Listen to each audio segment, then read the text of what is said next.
नमस्कार. आपल्या उजनी धरण अपडेट न्यूज चॅनलमध्ये आपल्या सर्वांचं मनापासून स्वागत. आज 15 सप्टेंबर 2025. आज सकाळची खरं तर 6च्या अगोदर आकडेवारी देतोय.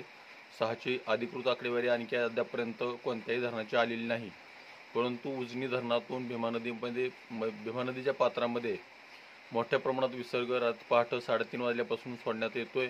त्यामध्येही वाढ होण्याची शक्यता आहे, कारण कालपर्यंत 25,000 क्युसेक असणारा विसर्ग आणि पॉवर हाऊसचं 1600 क्युसेक्स असा 26,600 क्युसेकचा विसर्गावरून आता 1,01,600 क्युसेकचा विसर्ग उजनीतून भीमा नदीमध्ये सोडण्यात सुरुवात केलेली आहे.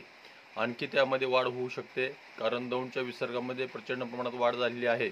त्याची आकडेवारी 6:15च्या आसपास येते, परंतु उजनीतून सोडलेलं पाणी लोकांपर्यंत अगोदर पोहोचवण्यासाठी किंवा तो मेसेज पोहोचवण्यासाठी हा व्हिडिओ 6च्या अगोदर करतोय. अधिकृत आकडेवारी आल्यानंतर आणखी एक दुसरा व्हिडिओ करणार आहेच, परंतु वीर धरणातूनही पाणी सोडण्यात येते, भाटघर धरणातून पाणी सोडण्यात येते आणि उजनीच्या वरील असणारी जी 19 धरणं आहेत पाणलोट क्षेत्रातील, त्या प्रत्येक धरणातून पाणी सोडण्यास सुरुवात झालेली आहे. बंडगडाच्या विसर्गामध्येही वाढ मोठ्या प्रमाणात झालेली आहे.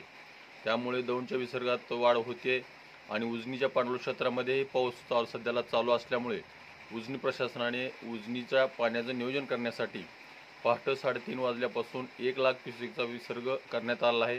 त्यामध्ये कदाचित दुपारपर्यंत आणखी वाढ होऊ शकते, कारण वरून येणारा विसर्ग अद्यापर्यंत अधिकृत कळाला नसल्यामुळं, म्हणजे आपल्यापर्यंत आला नाही आणि त्यांच्यापर्यंत 6च्या नंतर येतो. तो आकडेवारी आल्यानंतर आपण आकडेवारी 9च्या आसपास आणखी एक व्हिडिओ आपल्यापर्यंत पोहोचण्याचा प्रयत्न नक्कीच करेन, कारण नेरेचंही पाणी वाढणार आहे, भीमेचं पाणी वाढणार आहे आणि या दोन्हीचा विसर्ग मिळून आपल्या भीमा चंद्रभागा नदीला पुन्हा एकदा पुराचा तडाखा बसण्याची शक्यता नाकारता येत नाही. तर अशाच उजनीच्या ताज्या घडामोडीसाठी, ताज्या अपडेटसाठी आपल्या उजनी धरण अपडेट न्यूज चॅनलला लाईक करा, सबस्क्राईब करा, शेअर करा. उजनी धरण अपडेटसाठी बेंबळेहून सिद्धेश्वर शिंदे. धन्यवाद.